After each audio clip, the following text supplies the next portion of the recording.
Pemirsa, apa saja yang menjadi sorotan dan catatan redaksi Kabar Triton di Kaimana hari ini? Mari kita ikuti topik-topik menarik untuk Anda di Kaimana hari ini.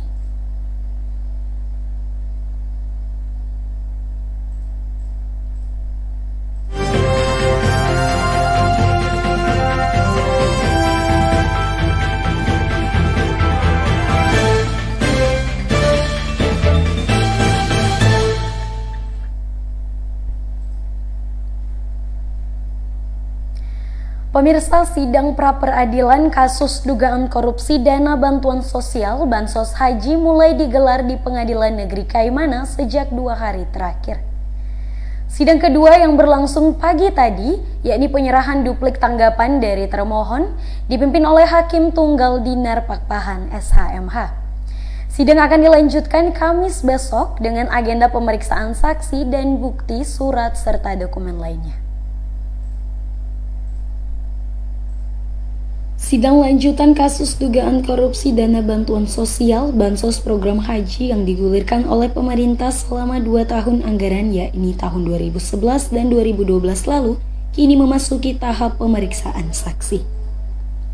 Sidang pagi tadi yang digelar di Pengadilan Negeri Kaimana dipimpin Hakim Tunggal Dinar Pakpahan SHMH. Pada Selasa 8 Juni 2021 kemarin, kuasa hukum permohonan membacakan isi permohonan terhadap Polres Kaimana atas penetapan 2 tersangka yakni AHK dan A. Dalam permohonan tersebut, kuasa hukum pemohon Jahot Lumban Gaul SHMH menyatakan kliennya tidak seharusnya ditetapkan sebagai tersangka. Pasalnya, kliennya yakni AHK dan A tidak pernah menerima sepersen pun dana bansos tersebut karena dana yang dianggarkan selama 2 tahun anggaran itu, yakni di tahun 2011 senilai 1,6 miliar rupiah, dan pada tahun berikutnya 2012 dengan nilai yang sama yakni 1,6 miliar rupiah telah diserahkan langsung ke rekening travel. Bahkan dalam proses persidangan, kedua tersangka yakni pihak travel telah diputuskan hukumannya oleh Pengadilan Tipikor Manokwari. Di pra-peradilan adalah penetapan tersangkanya, penetapan tersangka bahwa menurut kami itu tidak sah yang dilakukan oleh pihak penyidik. Sehingga kita ada upaya untuk melakukan pra-peradilan dan ini resmi sesuai dengan aturan perundang-undangan di KUHP. Jadi nanti tergantung hakim yang menilai apa sah atau tidaknya penetapan tersangka itu nanti hakim yang menilai. Tapi ini kan media untuk kita melakukan peradilan menyangkut hak asasi si tersangka.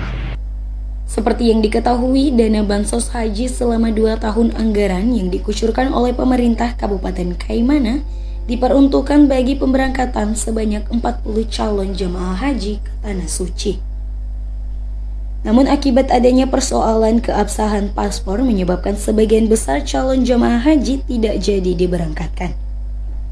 Melihat sebagian calon jemaah haji tidak jadi diberangkatkan, akhirnya hal itu menyebabkan sejumlah calon jemaah haji lainnya yang telah dinyatakan siap diberangkatkan mengurungkan niat mereka untuk berangkat ke Tanah Suci. Dari kasus ini, baik BPK RI maupun BPKP Provinsi Papua Barat telah memperhitungkan kerugian negara. BPK RI perwakilan Manokwari sendiri akhirnya mengeluarkan laporan hasil pemeriksaan kerugian negara atas program Bansos Haji ini sebesar 1 miliar rupiah. Sementara BPKP Provinsi Papua Barat mengeluarkan catatan kerugian negara sebesar 3,6 miliar rupiah. Dalam proses persidangan terhadap 2 tersangka, yakni pihak travel telah mengembalikan anggaran tersebut sebesar 200 juta rupiah. Hingga saat ini proses persidangan terus dijalankan di Pengadilan Negeri Kaimana sebagai pembuktian atas terlibat tidaknya kedua tersangka lainnya, yakni AHK dan A. Dari Kaimana, Papua Barat, Yusuf Sawakil, Kabar Triton mengabarkan.